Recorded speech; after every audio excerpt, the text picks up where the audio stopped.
제26장 세상 또는 부자들이 모르는 것. 나는 이 땅 위에서 외톨이다. 누구 한 사람 나의 일을 생각해 주는 사람은 없다. 내가 아는 한 출세하는 무리들은 모두 뻔뻔스러우며 수치를 모르는 냉혹한 마음의 소유자들인데 나는 도저히 그럴 수 있을 것 같지 않다.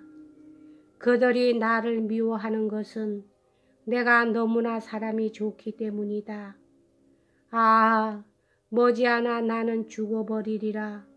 굶어 죽든가 아니면 냉혹하기 짝이 없는 인간을 보는 것은 참을 수 없어져서.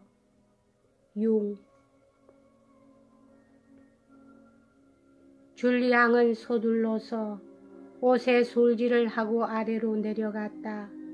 늦은 것이다. 조교로부터 호된 꾸지람을 받았는데 줄리앙은 변명 비슷한 말 같은 것은 하려 하지도 않고 팔짱을 끼고서 잠을 뉘우치는 듯한 태도로 말했다. 제가 잘못했습니다, 신부님.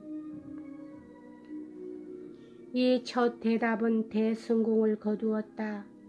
신학생 속에서도 세상 일에 닳고 다른 무리들은 이번의 신입생이 만만치 않다는 것을 꿰뚫어 보았다. 휴게 시간이 왔다. 줄리앙은 이제 모든 사람의 호기심의 대상이 됐다. 그러나 여러 사람이 본 것은 줄리앙의 조심스럽고 과묵한 태도뿐이었다. 전서부터 처세 훈어로 삼아온 방침에 따라서 그는 321명의 동료들을 적으로 보았다.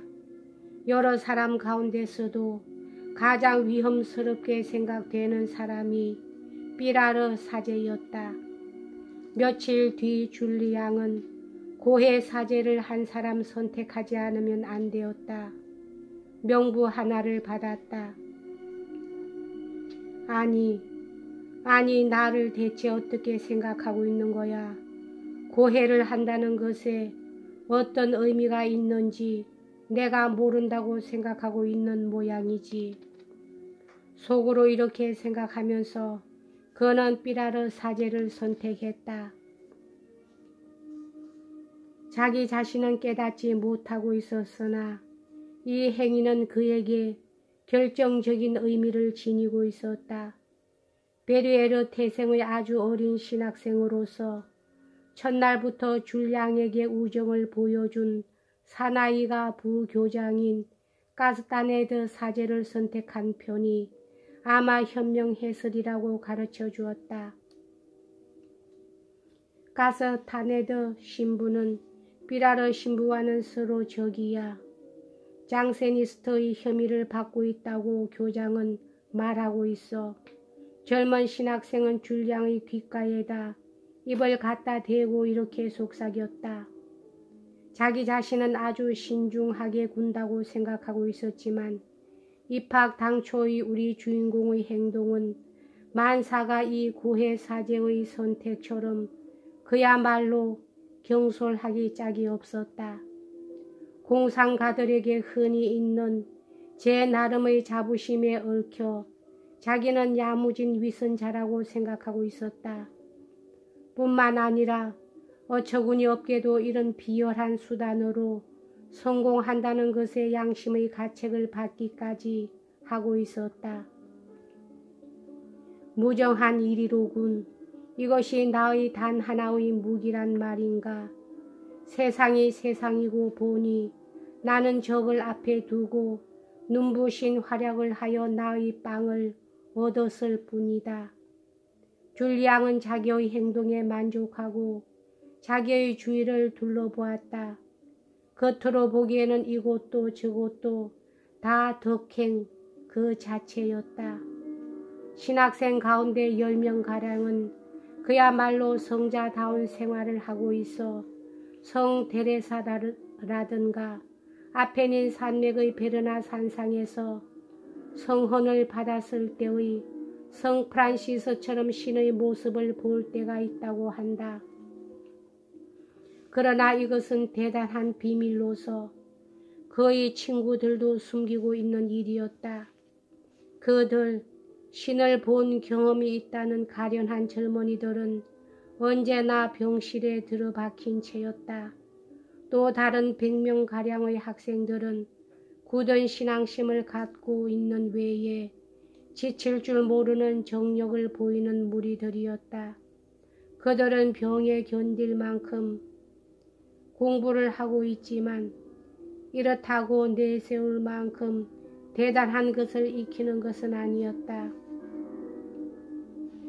두세 사람 두드러지는 것은 정말로 실력이 있는 학생으로서 그 가운데서도 샤델이라는 학생이 특히 그랬다. 그러나 줄리앙은 그 무리들과 친할 수가 없었고 저쪽도 그를 경원하고 있었다. 321명 중의 그 나머지 학생들은 온종일 되풀이하고 있는 라틴 말의 문구조차 잘 알지 못할 정도로 교양이 없는 무리들 뿐이었다. 그들의 거의 대부분이 농부의 자식으로서 밭을 갈기보다는 라틴말 몇 마디라도 암송하면서 빵을 얻는 것이 낫다고 생각할 뿐이었다. 입학하자마자 줄리앙이 이렇다면 쉽사리 성공할 수 있으리라고 생각한 것은 이러한 관찰에 근거를 둔 것이었다. 줄리앙은 생각했다. 어떤 일자리에도 머리가 좋은 인간이 반드시 필요할 것이다. 요컨대 그곳에는 하지 않으면 안 될 일이 있는 셈이니까 말이야. 나폴레옹 시대라면 나는 중사가 됐을 것이다. 이 미래의 사제들이 상대라면 나는 부주교가 되리라.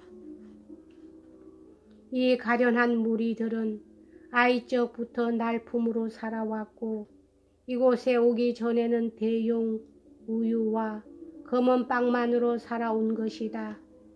오막살이에 사는 처지였으니 고기 맛을 보는 것도 한 해에 대여섯 번 정도였겠지.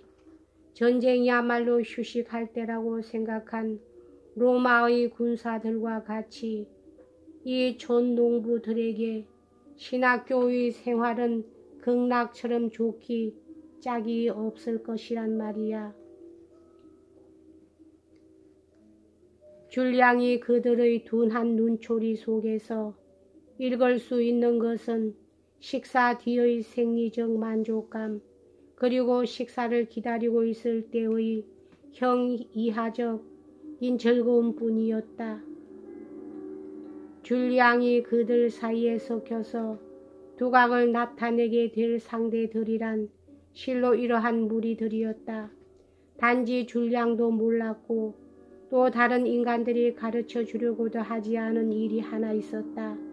그것은 신학교에서 가르치는 교의, 교회사 등 온갖 강의에서 수석을 한다는 것은 학생들의 입장에서 볼 때 두드러진 죄악에 지나지 않는다는 것이다. 볼테르 이후로 또 양원의 대의 정체가 실현된 이후로 이것은 요컨대 불신과 자기 성찰을 의미하는 데 지나지 않고 민중의 마음속에 믿지 않는 나쁜 습관을 심어주는 제도이다. 프랑스의 가톨릭 교회는 책이야말로 자기의 참다운 적이라는 것을 이해한 모양이다. 교회 측에서 보면 진심으로 복종하는 것만이 전부이다. 학문으로 업적을 올린다는 것은 가령 그것이 종교상의 연구일지라도 교회 측의 혐의를 받지 않을 수가 없었고 또 그렇게 생각되어도 할 수가 없었다. 남달리 뛰어난 인간이 시에저나 그레과르처럼 적척으로 돌아가는 것을 누가 막을 수 있을 것인가. 겁을 먹은 교회는 그것만이 유일한 활로인 양 지금 법황에게 매달려 있는 것이다. 사실 법황만이 자기 성찰을 무력화시킬 수가 있었고 또 법황청의 장엄하고 화려한 의식에 의해서만이 상류사회인의 권태에 빠지고 병든 정신에 감화를 줄 수가 있는 것이었다. 이러한 온갖 진상이라고 해도 물어 신학교에서 입에 오르는 말들은 모조리 이것을 부정하려고 하지만 이러한 진상을 어렴풋이 파악한 줄리앙은 깊은 우울에 빠졌다.